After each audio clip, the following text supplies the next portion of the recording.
आप सभी को राधे राधे, जय श्री कृष्णा। सफला एकादशी की हार्दिक शुभकामनाएं आप सभी को।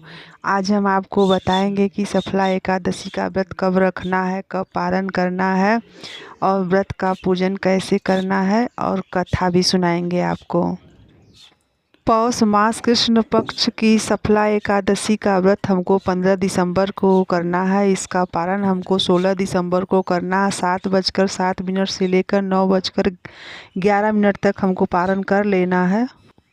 एकादशी के दिन हमको ब्रह्म मुहूर्त में जाग जाना चाहिए और सुबह जल्दी स्नान करने के बाद आपके घर कान्हा जी हैं तो उनको पीले वस्त्र पहनाएं, अच्छे से तैयार करें, देसी घी का दीपक जलाएं, ऋतु फल चढ़ाएं और घर में हवन करें और एकादशी का व्रत पूजन कथा पढ़ें।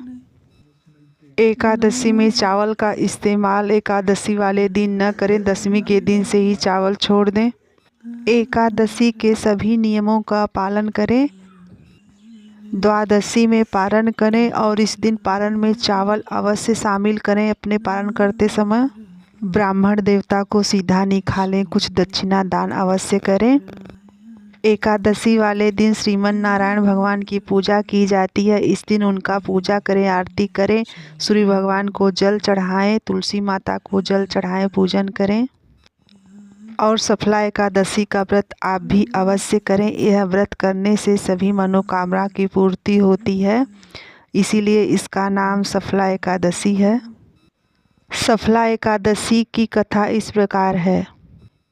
एक दिन युधिष्ठिर महाराज ने कृष्ण भगवान से कहा कि भगवान, पौष कृष्ण एकादशी का क्या नाम है और इसके व्रत की क्या विधि है, मुझे विस्तार से बताइए। तब श्री कृष्ण भगवान बोले, पौष कृष्ण एकादशी को सफला एकादशी कहते हैं। इसके देवता नारायण हैं। इस दिन इन्हीं की पूजा की जाती है।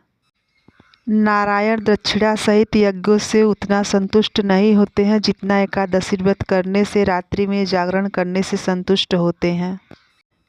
जिस प्रकार देवताओं में विष्णु, मनुष्यों में ब्राह्मण, नागों में शेष, पक्षियों में गरुड़ श्रेष्ठ हैं, उसी प्रकार व्रतों में एकादशी व्रत सर्वश्रेष्ठ है। एकादशी व्रत करने वाला मनुष्य मेरा भी पूजनीय है। इस दिन नारियल, नींबू, अनार, सुपारी, लौंग आदि अर्पण करना चाहिए श्रीमन नारायण जी को। सफला एकादशी व्रत की कथा इस प्रकार है। महिषमान नाम का एक राजा था जिसकी राजधानी चंद्रावली थी। राजा के 4 पुत्र थे, जो बड़ा पुत्र था वो बड़ा ही पापी, अधर्मी था, नीच था और उसका नाम लुम्पक था। वो हरि निंदा करता था हमेशा और वश्यागामी भी था। राजा ने उसको बहुत प्रकार से समझाया लेकिन वो समझने को तैयार नहीं था, नहीं समझता था।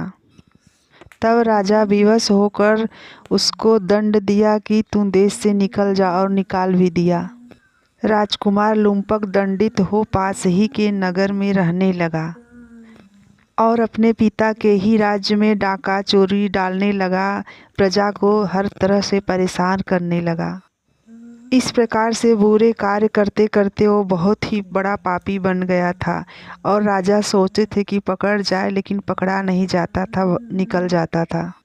परंतु वो जहाँ रहता था वो बहुत ही पुराने पीपल का पेड़ था, उसके नीचे रहता था और कुछ समय पहले वहाँ पे तपोभूमि थी जहाँ साधु संत तप करते थे, इसलिए वहाँ का वातावरण तपोभूमि था।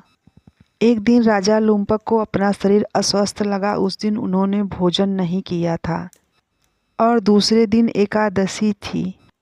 लुम्पक को उस दिन बहुत तेज ज्वर हो गया था और वह दिन भर अचेत पड़ा रहा।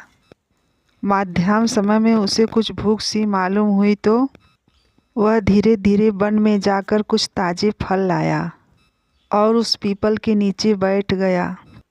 फलों के खाने की इच्छा ही नहीं हुई।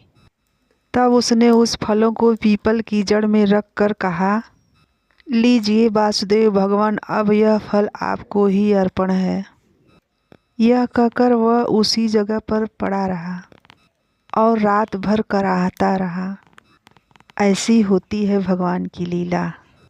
उसने अनजाने में ही सही एकादशी का व्रत दशमी से ही नियम पूर्वक पालन किया था और यह व्रत करने से उसके सभी पापों का नाश हो गया।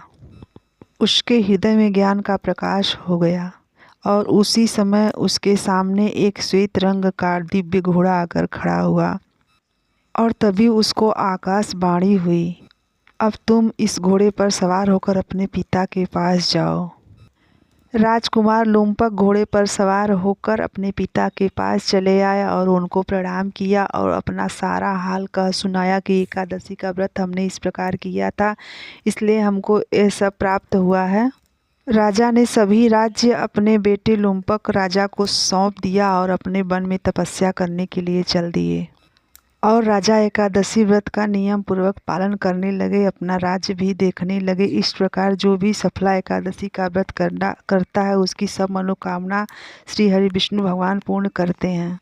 जब राजा ने अनजाने में व्रत किया तो इतना बड़ा फल प्राप्त हुआ उनको, और जो जानबूझकर भगवान का व्रत एकादशी का व्रत करेगा, पूजन करेगा, कथा सुनेगा, उसको तो भगवान ही जानते हैं कि क्या देंगे, कैसी मुक्ति उसकी बनेगी।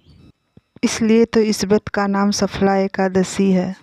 कैसा लगा कान्हा जी का वीडियो कमेंट में बताइएगा। आप सभी को श्रीमन नारायण, राधे राधे।